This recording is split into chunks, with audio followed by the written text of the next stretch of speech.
Assalamualaikum warahmatullahi wabarakatuh.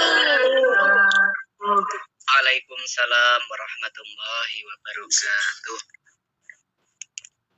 Kisah Nabi Ayub alaihissalam dengan makro Quran surah Shad ayat 41 sampai 44. Sebelum ujian kesabaran menimpanya, Nabi Ayub diberikan limpahan karunia nikmat oleh Allah. Beliau dikaruniai badan sehat dengan wajah yang rupawan. Beliau juga diberi anugerah berupa anak-anak keturunan yang baik dan seorang istri yang setia. Allah pun memberikan harta yang melimpah, sehingga Nabi Ayub menjadi seorang yang kaya raya. Tak hanya berupa uang, harta tersebut juga mewujud dalam bentuk tanah dan bangunan yang luas di daerah Basnia, salah satu wilayah dari negara Huran. Beliau juga memiliki bermacam binatang ternak dalam jumlah yang sangat banyak, hingga tak ada orang yang bisa menandinginya. Binatang ternak tersebut berupa unta, sapi, kuda, keledai, dan kambing. Dengan banyaknya nikmat yang telah Allah diberikan, Nabi Ayub pun rajin bersyukur. Beliau menjadi seorang hamba yang bertakwa dan menyayangi sesama. Nabi Ayub rajin menyantuni anak yatim, janda, duafa, dan orang yang sedang dalam perjalanan, tapi tak punya uang untuk melanjutkan Ibnu Sabil, serta memberi makan orang. Sosok penyabar dan penuh rasa syukur Nabi Ayub alaihi wasallam mempunyai keturunan dan rezeki yang melimpah. Ia selalu bersyukur dan tekun beribadah. Hal itu membuat iblis iri. Ia meminta izin kepada Allah Subhanahu wa Ta'ala untuk menggoda keimanan Nabi Ayub alaihi wasallam. Apa yang akan dilakukan iblis kepada Nabi Ayub alaihi wasallam? Apakah iblis berhasil menggoda keimanannya? Kemudian Allah menciptakan tentang ujian yang diberikan kepada Ayub alaihissalam dan bagaimana beliau bersabar menghadapinya, sebagaimana firman Allah dalam surah Shad ayat 41 sampai 44. A'udzu billahi minasyaitonir rajim. Bismillahirrahmanirrahim.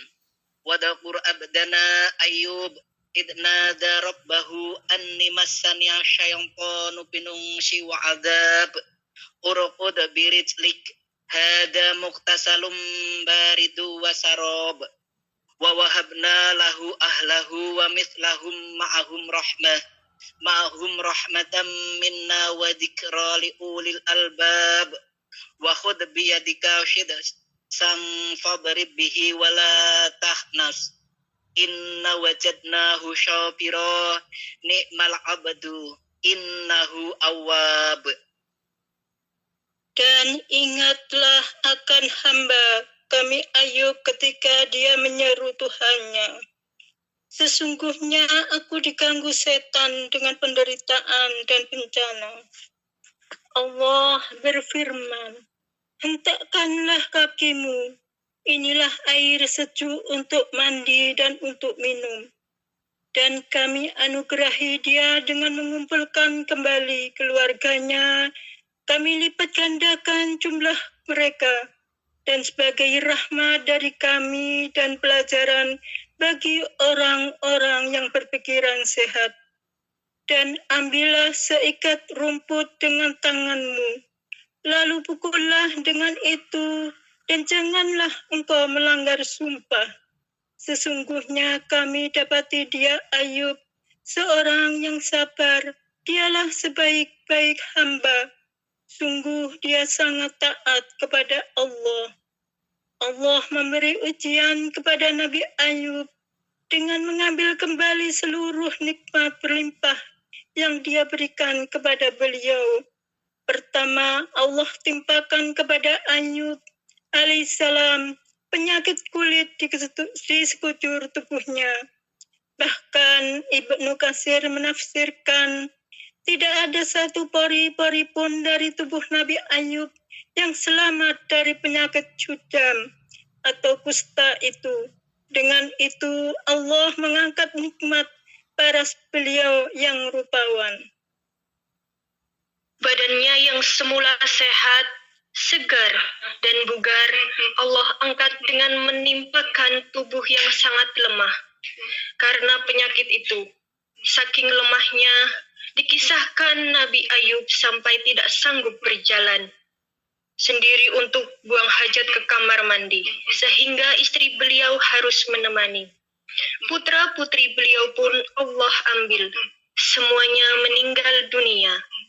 Tak sampai di situ, harta Nabi Ayub yang berlimpah dan tak ada yang menandingi jumlahnya juga Allah tarik kembali.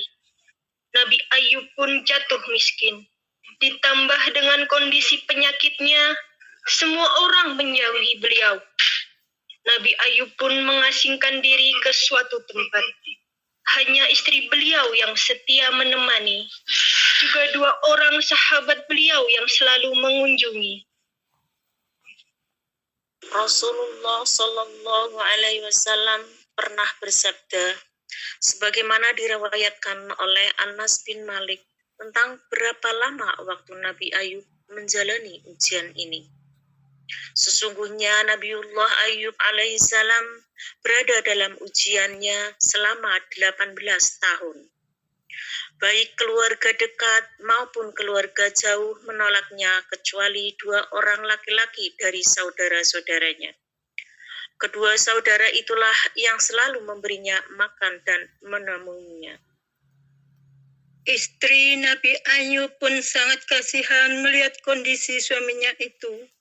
Sehingga pada suatu hari saat membawakan makanan untuk Nabi Ayub, sang istri mengusulkan sesuatu kepada beliau. Wahai Ayub, seandainya engkau mau meminta kepada Allah, tentu Dia akan memberimu jalan keluar.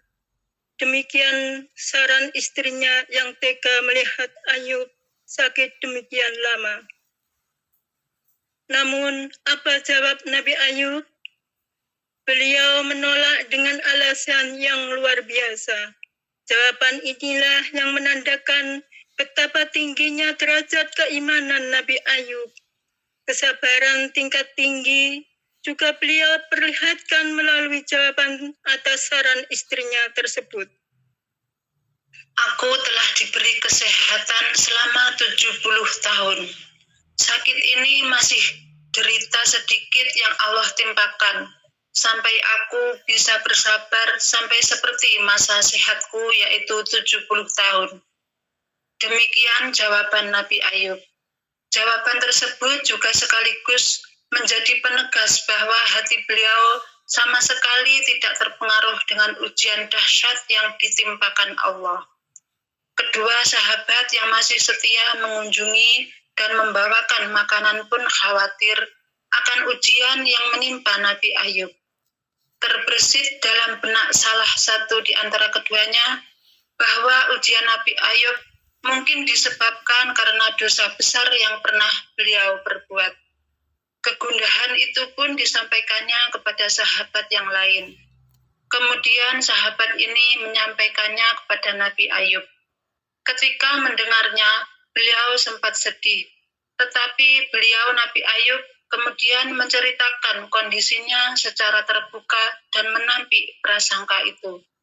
Walaupun ditimpa berbagai musibah, dimulai dari kematian anak-anaknya hingga seluruh harta benda, penyakit yang tak kunjung sembuh, Nabi Ayub alaihissalam justru menghadapi itu semua dengan penuh kesabaran.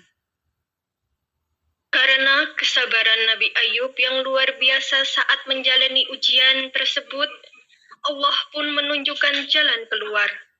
Allah juga menceritakan hal tersebut pada Al-Quran Surah Al-Anbiya ayat 83-84 yang artinya, Dan ingatlah kisah Ayub ketika dia berdoa kepada Tuhannya, Ya Tuhanku, Sungguh, aku telah ditimpa penyakit. Padahal Engkau Tuhan yang Maha Penyayang dari semua yang penyayang. Maka kami kabulkan doanya, lalu kami lenyapkan penyakit yang ada padanya, dan kami kembalikan keluarganya kepadanya, dan kami lipat gandakan jumlah mereka sebagai suatu rahmat dari kami, dan untuk menjadi peringatan bagi semua yang menyembah kami. Kisah tersebut sama dengan firman Allah pada surat Shad ayat 41 sampai 44 di atas. Allah mewahyukan kepada Nabi Ayub untuk menghentakkan kaki beliau ke tanah. Kemudian dari sana Allah pancarkan mata air yang sejuk. Nabi Ayub